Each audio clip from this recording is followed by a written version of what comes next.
You would notice if something was off, wouldn't you? But my brother, who does nothing, tells me not to interfere. They say siblings are different, but how can I stay silent when our dear mother isn't herself? Mike tells me to stop meddling, claiming I only send $100 a month. Families come in all shapes and sizes. In my case, our father wasn't around. He died in an accident shortly after I was born. Our mother, who never remarried and continued to love him, raised my brother and me alone. Despite facing countless hardships, she always greeted us with a smile. Now, as an adult, I want to repay her kindness. My name is Lisa.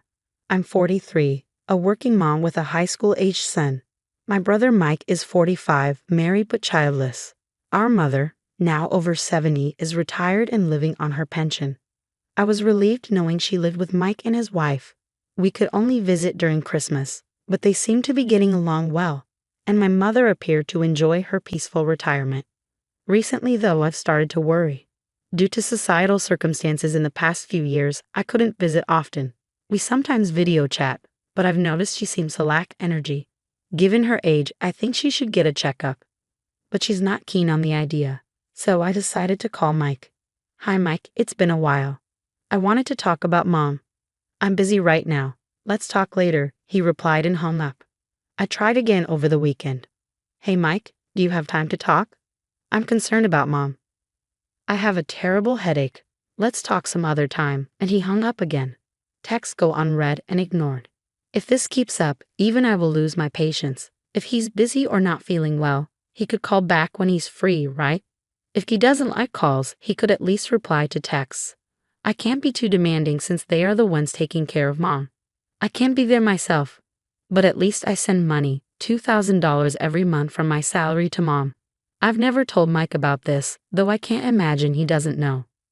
One day, while pondering over these thoughts, I got a phone call.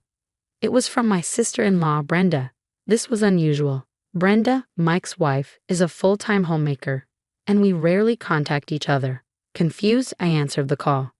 Alisa, what's the deal with this month's money transfer? Was the first thing she said.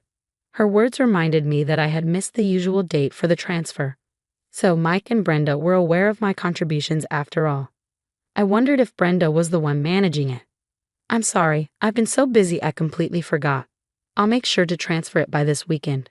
You can transfer money online these days. We're taking care of your mother, you know. Don't tell me you think this is a free volunteer gig. I don't think of it like that.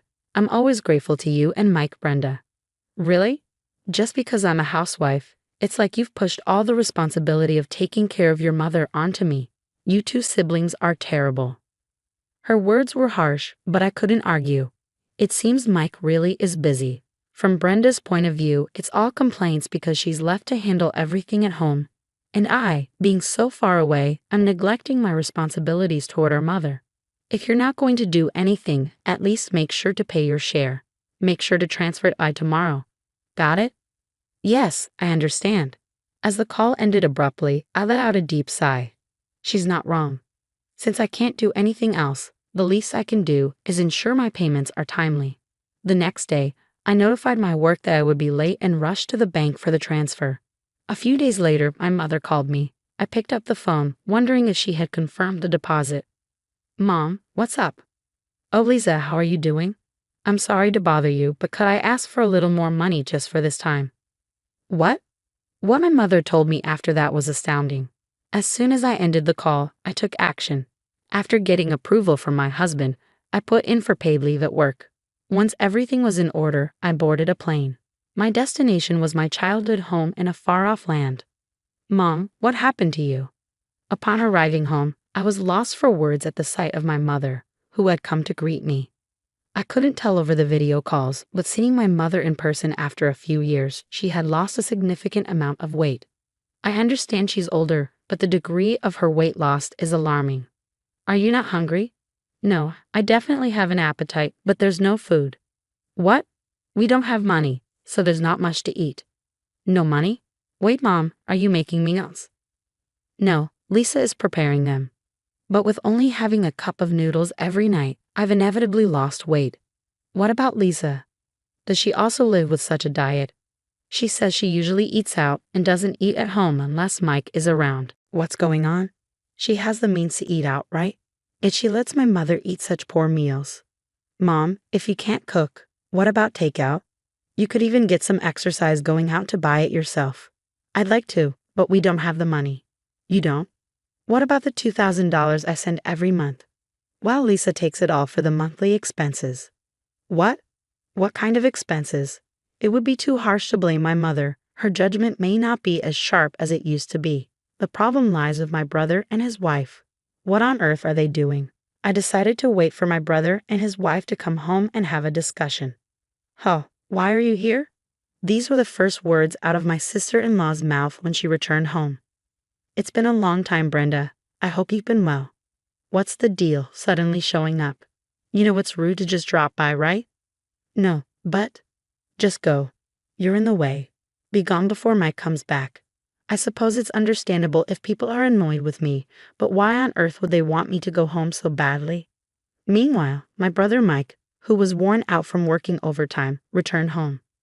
Huh, why are you here? This was the first thing out of Mike's mouth, too. With a wry smile, I told Mike and Brenda that we needed to have a discussion. What's there to discuss? It's about Mom, Mike. How much do you know about her situation? What's up with Mom? Mom has been eating just a cup of noodles every night. Did you know she wasn't eating anything else? Huh? What are you saying? I mean, Mom's only eating cup noodles. Brenda interrupted. You're being quite loud. What's with her sneezing every time I speak? And what's with those sneezes? Who does she think she is? Brenda, unflustered, looked away, ignoring my glare. I'm saying she's lost too much weight. Have you even been talking to Mom? Do you think I have any time between all this overtime work I've been doing during this recession? Brenda has been taking care of Mom instead of me. You do nothing, so don't butt in. But I can't keep quiet under these circumstances. I may not be able to look after her, but I'm sending money, aren't I? What happened to that money? You call that money? Don't act so high and mighty over a mere $100. The moment Mike said that, the room fell silent. What? I let out a small, surprised sound. If it were true that I was only sending $100, Mike's words would be entirely justified. However, that's not the case. What are you talking about? I've been transferring $2,000 every month. What? Now it was Mike's turn to be surprised. With a loud noise, Brenda abruptly stood up from her chair. Well, it's getting late, so how about we shower and go to bed? You must be tired, right? Lisa, you're disturbing the peace of the family. Go home. Go home? But Mike intervened. Hold on, Brenda. Where did you put Mom's bank book? I don't know. You did ask me to deposit money as soon as possible, didn't you? Don't spout nonsense. Lisa, Brenda, standing her ground against my mom and me, let out a small gasp when Mike called her name in a low voice. Mike is scary when he gets angry. That's a well-known fact in our house. But he only ever gets mad for good reason. He seemed genuinely angry now, having finally seen the situation for what it was. Where is Mom's bank book? Where is it? Wait, here it is. As Mike roared with anger, Brenda hurriedly brought out Mom's bank book. Seeing it, Mike was left speechless. Bam, she's been withdrawing $2,000 every month for years. Mike, you really didn't know? Yeah, Brenda told me she was only taking out $100 every month, and I believed her. What a mess. Such a misunderstanding. But the real problem is the person who caused this misunderstanding. Brenda, what did you do with the $1,900 from the money Lisa sends Mom after deducting the $100? It has just gone missing. What can you do about it? How does it just disappear? That's ridiculous. Well, it vanishes quickly if you gamble. There's nothing odd about that. What'd you just say? Gamble. Shake it off like you're cold and money will. What the heck are you saying? Lisa mentioned earlier that Mom only has a cup of noodles every day, so were you going to the casino during the day? Sometimes. How often is sometimes?